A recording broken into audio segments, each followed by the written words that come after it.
네, 우리 인사하겠습니다. 사랑합니다. 축복합니다. 인사하겠습니다. 네, 사랑합니다. 축복합니다. 오늘 주제는 솔로몬이라서 솔로몬의 복으로 우리 함께 인사하도록 하겠습니다. 구하지 않은 복까지 받으시기 바랍니다. 인사하겠습니다. 구하지 않은 복까지 받겠습니다. 구하지 않은 복까지. 그게 뭘까? 하나님 가장 잘 아시니까 가장 좋은 것으로 응답해 주실 줄로 믿습니다. 솔로몬의 경우를 보면서 제가 생각나는 유머가 있습니다. 아마 잘 알려진 유머라서 아마 여러분들 알 거예요. 세 명의 남자가 열심히 일하는 걸 보고 이제 산신령이 나타나가지고 그랬습니다. 자, 너희들 소원을 각자 하나씩 다 들어주겠다. 소원을 말해라. 그러니까 첫 번째 남자가 저 돈 좀 많이 벌었으면 좋겠다. 그렇게 얘기하니까 산신령이 펑 하더니 돈을 엄청 수십억 수백조를 줬습니다. 둘째 남자가 있습니다. 나는 좋은 여자 만나서 결혼생활 가정을 이루고 싶습니다. 그러니까 정말 양귀비 클레오파트라보다 더 예쁜 여자가 딱 나타나가지고 결혼을 하게 됐습니다. 세 번째 남자가 보니까 욕심이 생기는 거예요. 넌 소문이 뭐냐? 저는 둘 다 주시면 안 될까요? 그랬습니다. 그래? 그럼 너는 돈하고 여자, 돈 여자를 주겠다. 머리가 돈 여자를 줬습니다.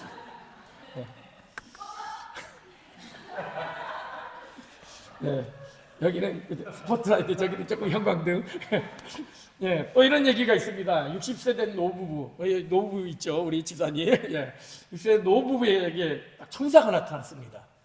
세게 들으세요. 어떤 대사가 할지. 천사가 나타나가지고 참 너희들 금실 좋게 너무 잘 살아왔다. 그래 너희들의 소원을 하나 들어주겠다. 그러니까 이제 할머니가 천사에게 이렇게 얘기한 겁니다. 우리 영감이 가난해가지고 여태까지 내가 제대로 여행도 못 갔는데 세계 여행을 한번 하는 게 꿈입니다. 그러는 거예요. 그러니까 그래 그러더니 다 세계 일주를 할 수 있는 티켓과 항공권과 호텔 모든 패키지 티켓을 딱 줬습니다. 할아버지한테 물었습니다. 너의 소원은 뭐냐? 그러니까 할아버지가 슬쩍 할머니 눈치를 보더니 비시 웃으면서 이렇게 얘기했습니다. 천사님, 저는 저보다 30살 어린 여자랑 사는 게 꿈입니다. 이렇게 얘기했습니다. 그래? 그럼 그렇게 해주마 하다 뻥 했습니다. 어떻게 됐을까요? 할아버지가 90살이 되었습니다. 소원이 이루어진 거죠.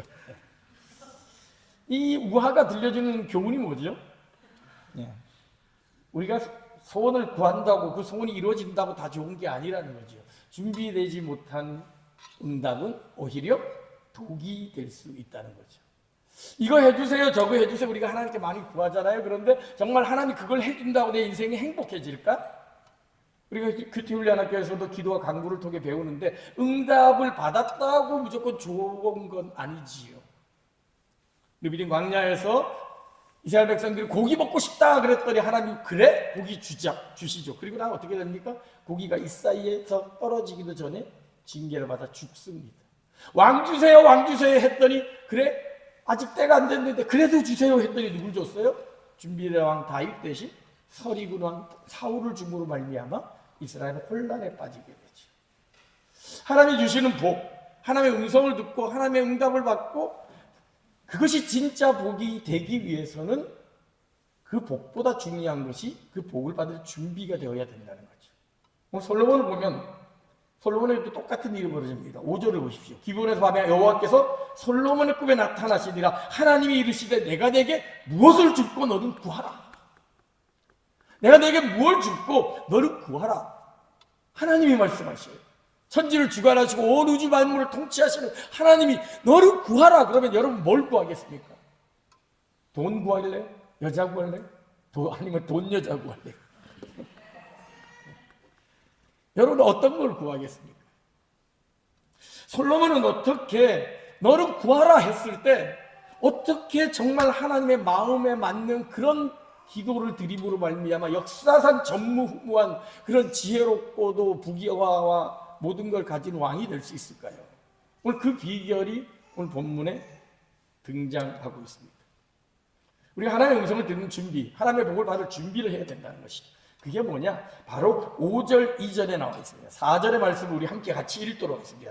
4절 말씀 같이 읽습니다. 시작. 이에 왕이 제사하러 기브온으로 가니 거기는 산당이 크니라. 솔로몬이 그 제단에 1000번제를 드렸더니 그 유명한 1000번제가 여기 등장하고 있습니다. 즉 솔로몬이 왕이 되고 나서 가장 먼저 한 일이 무엇이냐? 하나님 앞에 나아가서 1000번제를 드린 것이라는 거죠.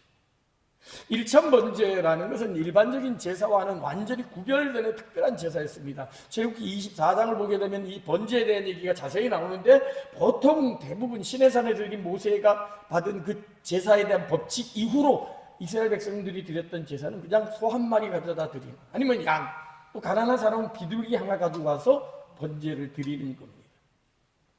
그게 일반적인 경우인데, 일천번제를 드린다는 것은 1000마리의 양을, 1000마리의 소를 드렸다는 의미거든요.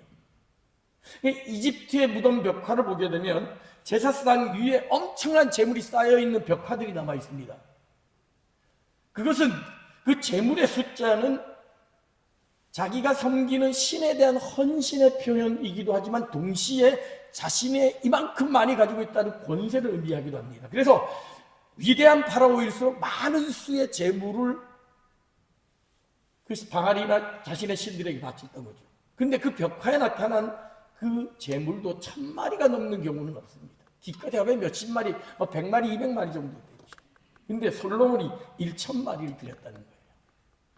더군다나 제가 예전에 번제에 대해 설교를 하면서 말씀을 드렸지만, 이 번제를 드리는 것은 그냥 소 한 마리 끌고 가서 드리는 게 아니에요. 자기가 직접 안수하고 자기가 직접 멱을 따고 피를 뿌리고 가죽을 벗기고 각을 뜨고 내장을 걸러내고 물로 씻고 불을 태우고, 이 모든 과정을 자기가 했습니다.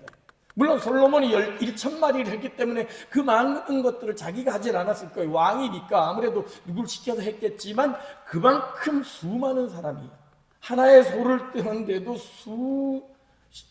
십여 명에 가까운 사람이 필요한데 1000마리의 소를 각을 뜨고 가죽을 벗기고 피 뿌린다면 엄청난 인력이 동원됐을 거라는 거죠. 물론 유대 역사가 요세푸스의 기록에 의하면은 예루살렘 성전에서 하루 동안 18만 6천 마리의 짐승을 죽여 제사를 드린 일이 있었대요. 그때 마치 성전은 도살장과 같았고 예루살렘 거리는 짐승의 피가 시냇물처럼 흘렀다라고 그런 기록이 나옵니다.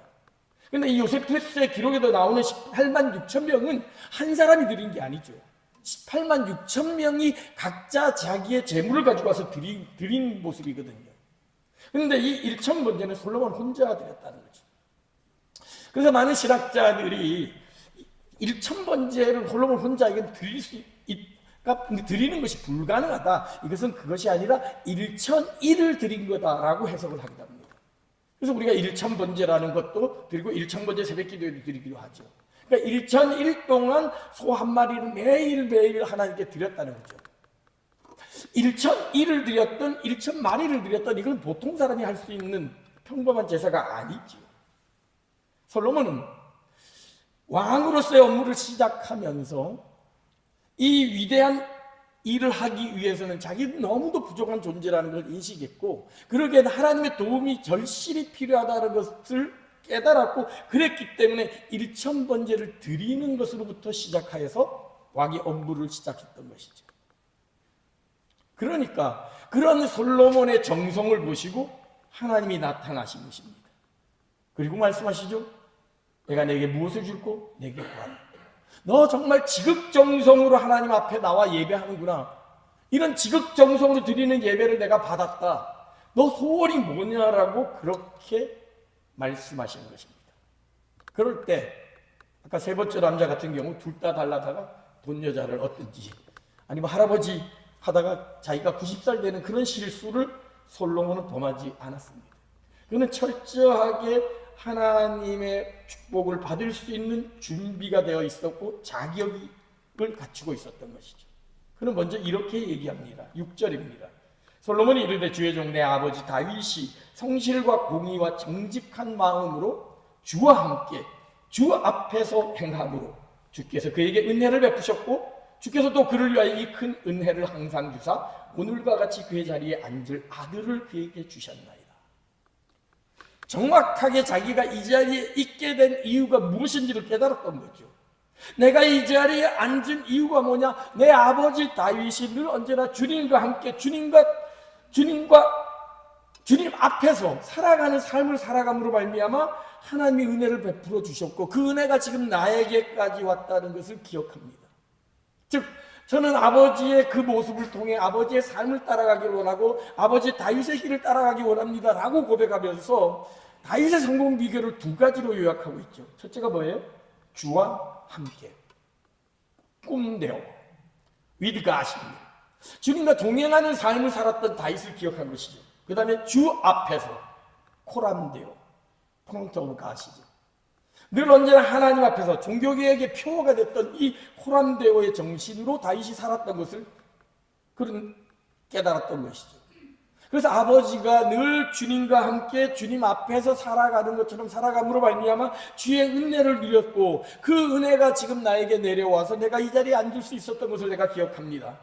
그는 그 하나님의 복을 받은 사람의 비결이 무엇인지, 그 사람의 특징이 무엇인지를 분명히 알고 있었고 그 모델을 가지고 있었던 것이죠. 그런 가운데 자신의 모습을 보니까 너무 부족한 겁니다. 그래서 이어서 이렇게 고백합니다. 7절, 주께서 종으로 종의 아버지 다윗을 대신하여 왕이 되게 하셨사오나 종은 작은 아이라 출입할 줄을 알지 못하고.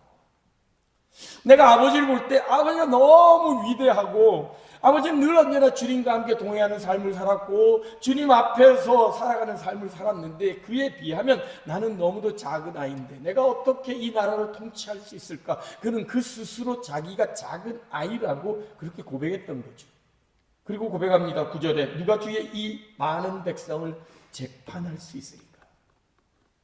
왕으로서의 그 재판 업무를 내가 어떻게 할 수 있겠느냐는 겸손의 고백입니다. 당시 왕은 입법사법 행정의 모든 권한을 가지고 있는 사람으로서 가장 중요한 일 중에 하나가 재판하는 일이었습니다. 사리를 분별하고 옳고 그름을 구분해서 정확한 판결을 내려야 되는데 자기가 그 일을 하기에는 너무도 작은 아이고 너무도 부족하다라는 걸 느꼈다는 것이죠. 사실 이 당시에 솔로몬의 나이는 20살 전후라고 생각됩니다. 20살 전후의 청년들이 가지고 있는 특징이 뭐죠? 세상이 다 자기 건 줄 알죠. 뭔가 하면 다 이루어질 것처럼 느껴집니다. 뭐든지 하면 내가 저보다 훨씬 나을 거라는 그런 생각이 있습니다. 어릴 때는 아버지가 거의처럼 보였는데 20대 청년이 딱 되고 보니까 아버지가 너무 초라하게 보이면서 아유 저거밖에 안 되나 뭐 이런 교만한 마음이 들 때잖아요. 그리고 실제로 솔로몬의 형들이 어떤 일을 벌였습니까? 압살롬은 그 나이에 반역을 일으켜서 아버지 다윗을 쫓아내고 쿠데타를 일으켰습니다. 그의 형 아도니아는 솔로몬이 왕이 되려고 하는 그때에도 쿠데타를 일으켜서 반역을 일으켰습니다. 내가 이 이스라엘 통치할 거다. 그러니까 주변에 자기 또래 애들, 자기 형들은 그 나이에 반역을 일으키고 서로 왕이 되겠다라고 그렇게 교만한 모습으로 가득 차 있었던 것에 비해 솔로몬은 나는 작은 아이라. 나는 그걸 할 수 없습니다. 내가 어떻게 이 많은 백성들을 재판하고 이 큰 나라를 통치할 수 있습니까? 나는 부족하고 연약합니다라고 고백했던 거죠. 누가 하나님의 은혜와 복을 누릴 수 있느냐? 하나님이 겸손한 사람을 사용하십니다. 하나님이 약한 자를 사용하셔서 강하게 하시고 작은 자를 사용하셔서 크게 하십니다. 내가 부족하다라고 할 때 하나님은 그것을 채워주시는 분이 우리가 믿고 의지하는 하나님이시라는 것이죠. 솔로몬은 그것을 깨달았던 거예요. 다윗이 저렇게 목동으로서 막내 아들로서 가장 보잘것없는 아이임에도 불구하고 하나님이 그를 쓰셔서 기름 부으셨고 그 작은 아이 소년을 사용하셔서 골리앗을 물리치셨고 마침내 통일 이스라엘의 왕이 되게 하신 그 모습을 보면서 아버지가 저렇게 겸손하게 작은 모습으로 살아갈 때 하나님은 그 작은 자를 크게 쓰게 하셨구나 깨달았기에 하나님한테 자기의 자금을 고백했던 거죠. 종은 작은 아이라 출입할지도 알지 못하고 이 많은 백성들을 재판할 수 없다라고 고백했을 때 하나님은 그 고백을 들으시고 그 약함을, 그 부족함을, 그 자금을 크고 강함으로 바꿔주셨던 것이죠. 그랬기에 솔로몬은 너는 구하라라고 했을 때 자기가 구해야 될 것이 무엇인지는 정확하게 깨달았던 것이죠. 너는 구하라 했을 때 그는 이렇게 고백합니다. 9절을 우리 같이 함께 읽도록 하겠습니다. 9절을 읽습니다. 시작. 누가 주의 이 많은 백성을 재판할 수 있사오리까? 듣는 마음을 종에게 주사 주의 백성을 재판하여 선악을 분별하게 하옵소서. 듣는 마음이라는 이 원어는 예전 개혁 성경은 지혜로운 마음이라고 이렇게 번역했죠. 그러니까 듣는다는 것은 지혜롭다는 것입니다. 이 지혜롭다는 것은 또 다른 의미를 가지고 있는데 루터는 이것을 순종하는 마음이라고 번역을 했습니다. 그러니까 같은 단어를 순종하는 마음, 지혜로운 마음, 듣는 마음. 즉 듣는다는 것은 지혜롭다는 것이요, 지혜롭다는 것은 그 말씀에 순종한다는 것입니다. 세상의 질을 분별하고 판단하는 것은 어떻게 하냐? 하나님의 음성을 듣는 것에서 시작이 된다는 것이죠. 그 음성을 어떻게 들을 수 있냐? 말씀에 순종할 때, 그 말씀을 제대로 보고 말씀 앞에 순종하는 마음을 갈 때 하나님께서는 지혜를 주셔서 올바른 판단을 하게 하신다는 그런 의미입니다. 즉 어떻게 우리가 하나님의 은혜와 복을 누릴 수 있을까? 하나님의 뜻을 분별하고 하나님의 음성을 들어야 된다는 것이죠.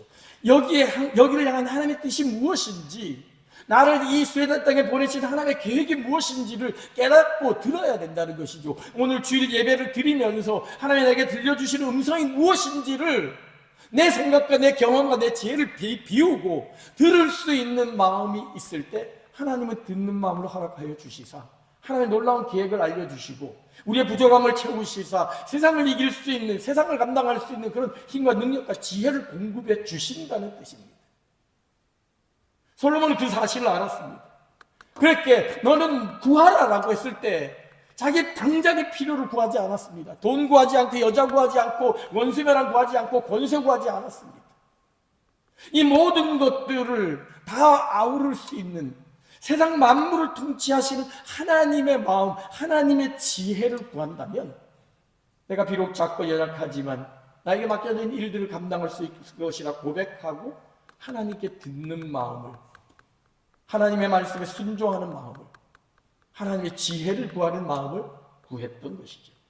결국 하나님은 이 솔로몬의 기도에 만족해 하셨습니다. 10절입니다. 솔로몬이 이것을 구하며 그 말씀이 주의 마음에 든지라. 기도했더니 너무 마음에 드는 거예요.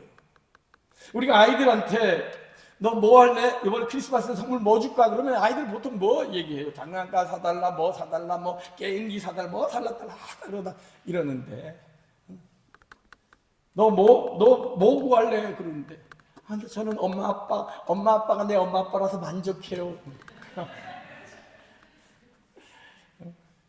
나는 엄마 아빠도 태어나게 한 게 너무 감사해요. 이걸로 만족해요. 그런다면 안 주고 싶던 주부리까지 꺼내가지고 주고 싶잖아요. 엄마 아빠가 너무 자랑스러워요.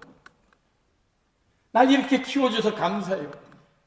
부모의 마음에 맞는 그런 강구를 한다면 그 부모는 하나님의 마음처럼 구하지 아니할 것까지 주고 싶은 게 하나님의 마음이라는 것이죠. 하나님이 말씀하십니다. 11절부터 14절까지가 솔로몬에게 주어진 축복인데 이 축복이 나에게 임하는 이를 소망하는 마음으로 함께 같이 읽도록 하겠습니다. 여기서 처음에 하나님이 그에게 이르시다가 아니라 나에게 이르시도록 바꿔가지고 같이 한번 11절부터 14절까지 같이 읽겠습니다. 시작. 이에 하나님이 나에게 이르시되 내가 이것을 구하도다. 자기를 위하여 장수하기를 구하지 아니하며 부도 구하지 아니하며 자기 원수의 생명을 멸하기도 구하지 아니하고 오직 송사를 듣고 분별하는 지혜를 구하였으니 내가 내 말대로 하여 내게 지혜롭고 총명한 마음을 주니 내 앞에도 너와 같은 자가 없었거니와 내 뒤에도 너와 같은 자가 일어남이 없으리라. 내가 구하지 아니한 부귀와 영광도 내게 주노니 내 평생의 왕들 중에 너와 같은 자가 없을 것이라. 내가 만일 내 아버지 다윗이 행함같이 내 길로 행하며 내 법도와 명령을 지키면 내가 또 내 날을 길게 하리라. 아멘. 이 복이 여러분들 가운데 가득하기를 주님의 이름으로 축원합니다. 하나님 앞에 하나님의 마음에 맞는 기도를 드림으로 말미암아 구하지 아니한 복까지 받았던, 그리하여 인류 역사상 가장 위대한 왕이 되었던 솔로몬과 같이 우리가 늘 하나님의 음성을 들으면서 하나님의 말씀에 순종하는 마음을 가지고 나아간다면 우리 역시 하나님이 주시는 그 놀라운 은혜를 누리며 구하지 않은 복까지 받으면서 이 땅에서 하나님의 백성으로 기쁨으로 평강으로 감사함으로 살아가는 그런 삶을 살아갈 줄로 믿습니다. 이것이 오늘 우리에게 주는 교훈입니다. 그런데 여기서 한 가지 마치 사족처럼 기록된 것이 있습니다. 너무 멋있잖아요.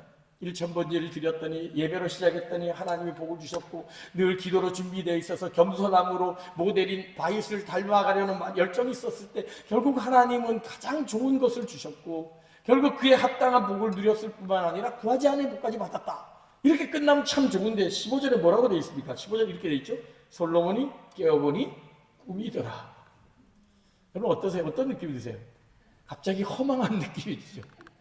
꿈속에서 막 하면서 뭐 세상을 다스리는 권세, 뭐 능력, 지혜, 뭐 엄청난 걸 다 주겠다. 너무 좋았는데 딱 깨어나니까 꿈이야.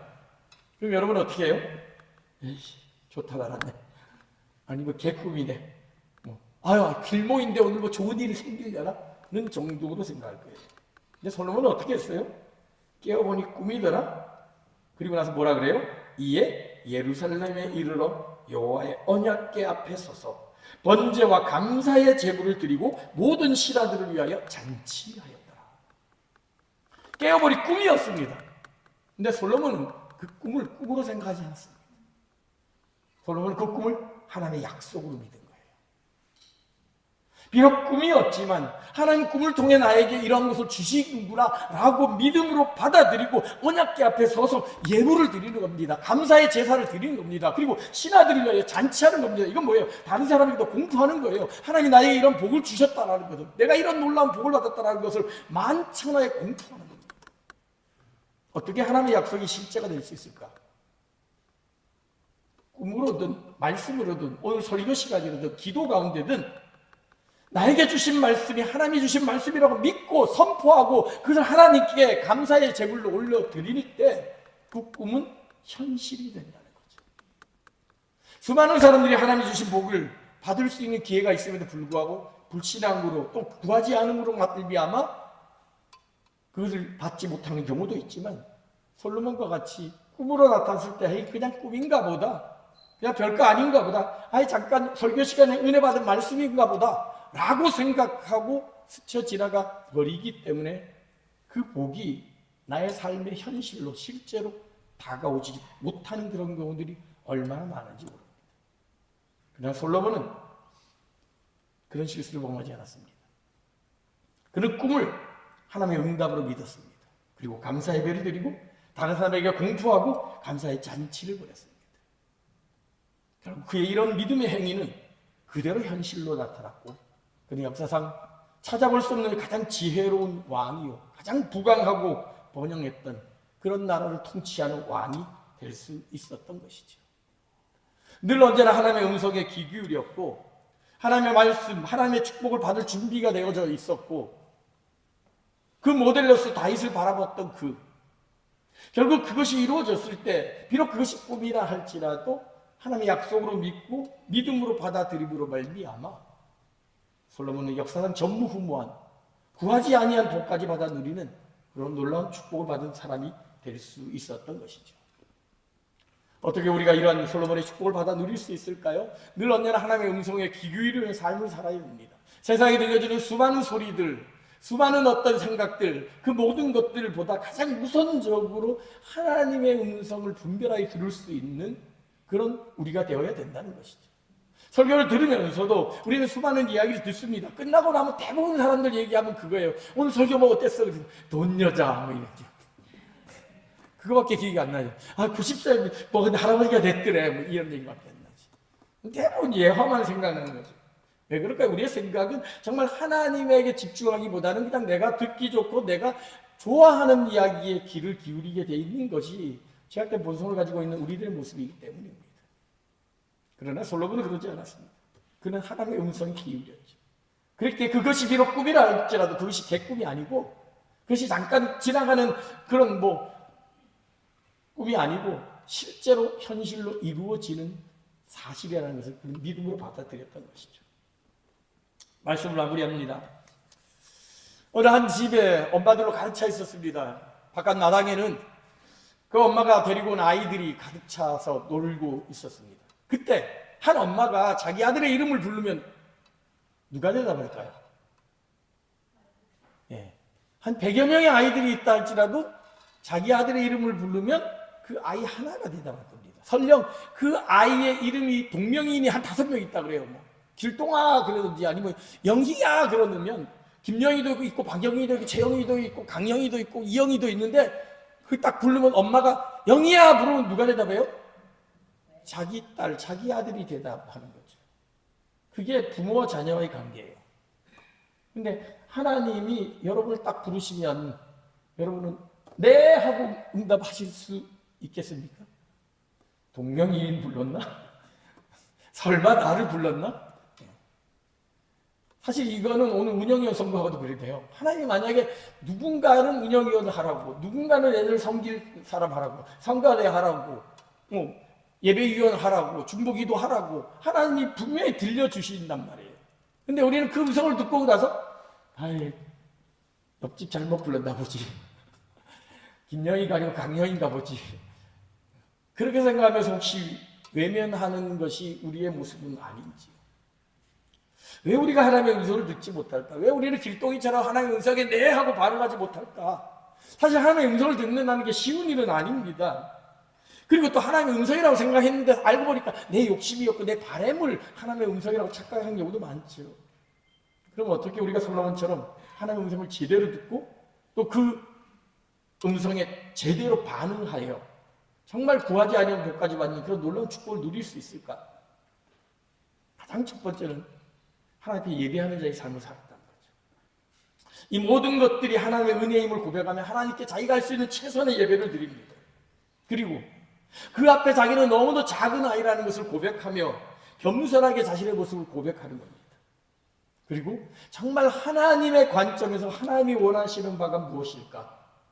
그것을 생각하며 듣는 마음을 달라, 지혜로운 마음을 달라, 순종하는 마음을 달라고 하나님께 간구했을 때 하나님 그 기도를 받으시고 마음에 들어하시면서 구하지 아니한 복까지 내려주셨던 것이죠. 우리에게 이러한 솔로몬의 은혜가, 솔로몬의 복이 우리 안에도 가득하길 소망합니다. 예배하는 삶을 통하여, 기도하는 삶을 통하여 하나님의 뜻을 온전히 분별함으로 말미암아 나의 부족함을 고백함으로 나아갈 때 결국 하나님은 구하지 아니한 복까지 주심으로 말미암아 솔로몬을 가장 위대하게 세워주셨던 것처럼 우리의 부족함과 연약함에도 불구하고 나를 사용하시는 하나님의 계획과 뜻이 있다는 사실을 기억하고 하나님 앞에 쓰임받기를 소원하며 순종하기 원합니다. 듣기를 원합니다. 하나님 지혜롭게 하나님 살아가기 원합니다. 마음으로 나아감으로 말미암아 하나님이 쓰시는 위대한 사람으로 온전히 설 수 있는 하나님의 놀라운 은혜와 복을 누리며 살아가는 저와 여러분 우리 모두가 되기를 주님의 이름으로 축원합니다. 이 시간 말씀을 기억하면서 함께 같이 찬양하기 원합니다. 우리 찬송가 주음성 외에는 우리 같이 함께 찬양하겠습니다.